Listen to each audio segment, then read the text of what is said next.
सोचिए फ्रेंड्स, आपने share market में इन्वेस्ट किया है, आपने एक रिस्क लिया है, आपने पेशेंट भी है और कुछ टाइम बाद आपको उसका प्रॉफिट मिलता है लाख रुपए का।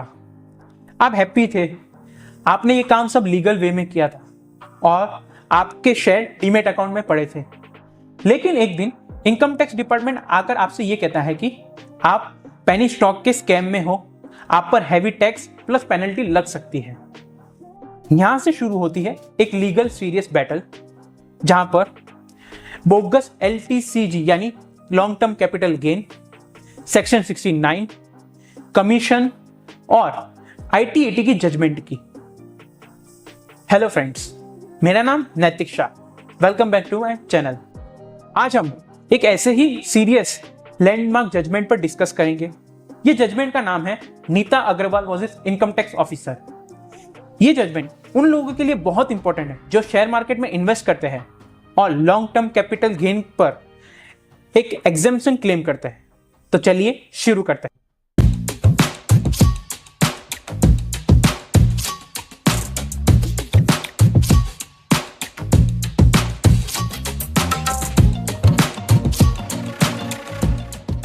चलिए अब हम इस केस का बैकग्राउंड समझते हैं। इस केस में असेसी का नाम है नीता अग्रवाल। इन्होंने असेसमेंट ईयर 2016-17 में इनकम टैक्स रिटर्न फाइल किया, जिसमें इन्होंने अराउंड 4 लाख रुपीस की अपनी इनकम डिक्लेयर की। इसमें इन्होंने 94 lakh rupees around long term capital gain भी डिक्लेयर किया, जो कि इन्होंने को कैपिटल ट्रेड लिंक लिमिटेड से शेयर बेचकर मिला था।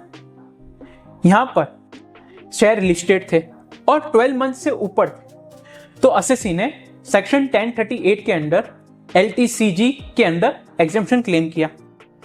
सब कुछ सही चल रहा था, लेकिन एक दिन इनकम टैक्स डिपार्टमेंट को इन्वेस्टिगेशन विंग से एक इनपुट मिलता है। अब यहां पर डिपार्टमेंट ने यह कहा कि कैपिटल ट्रेड लिंक लिमिटेड एक पेनी स्टॉक कंपनी है, जिसके शेयर प्राइस आर्टिफिशियली मैनिपुलेट किए गए हैं, सिर्फ bogus long term capital gain create करने के लिए। असेसिंग ऑफिसर को यह लगता है कि असेसी ने एकोमोडेशन एंट्री ली है, यानी उनकी इनकम एस्केप की गई है। असेसिंग ऑफिसर ने उस बेसिस पर सेक्शन 148 के अंदर पुराना रीअसेसमेंट रीओपन किया। अब सेक्शन 148 होता क्या है? सेक्शन 148 ये होता है कि असेसिंग ऑफिसर को अगर ये लगे कि असेसी ने पुराने साल की कोई इनकम एस्केप की गई है, तो वो रीअसेसमेंट ओपन कर सकता है। बट 148 के पहले उनको एक लीगल एक्शन की जरूरत होती है, वो होता है सेक्शन 151। सेक्शन 151 के अंदर असेसिंग ऑफिसर को सीनियर ऑफिसर का परमिशन लेना मैंडेटरी होता है। अब यहां पर असेसी ने यह आर्ग्यू किया कि यह सैंक्शन एक मैकेनिकल है, यानी बिना इंडिपेंडेंट ऑफ माइंड के, इसलिए ये रीओपनिंग इलीगल मानी जाएगी। अब यहां पर असेसिंग ऑफिसर ने असेसी की ₹94.59 लाख रुपीस का एग्जेम्पशन रिजेक्ट कर दिया। उनका कहना यह था कि ये एक जेन्युइन इन्वेस्टमेंट नहीं है, बल्कि ये एक पेनी स्टॉक का प्लान टैक्स एविएशन का हिस्सा है, इसलिए इनका ये 1038 का बेनिफिट्स डिनाई कर दिया। अब यहां पर केस ने सीरियस टर्न लिया।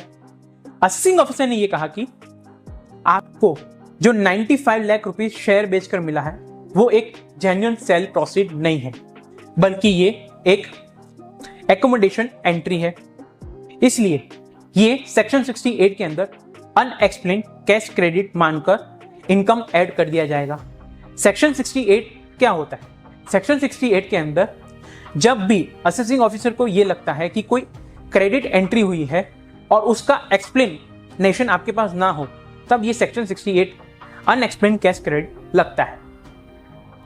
अब यहां पर असेसिंग ऑफिसर ने प्रेजम्पशन लगाया और उन्होंने ये कहा कि ये बोगस एंट्री आपने कहीं से अरेंज करवाई होगी और एंट्री प्रोवाइडर को भी आपने कमीशन भी दिया होगा, इसलिए 2.5% रेट से 2,38,009 का नोशनल कमीशन कैलकुलेट करके उसे सेक्शन 69C के अंदर अनएक्सप्लेन्ड एक्सपेंडिचर मान लिया। सेक्शन 69C का मतलब होता है कि वो खर्चा जो असेसी कोई एक्सप्लेन ना कर पाए।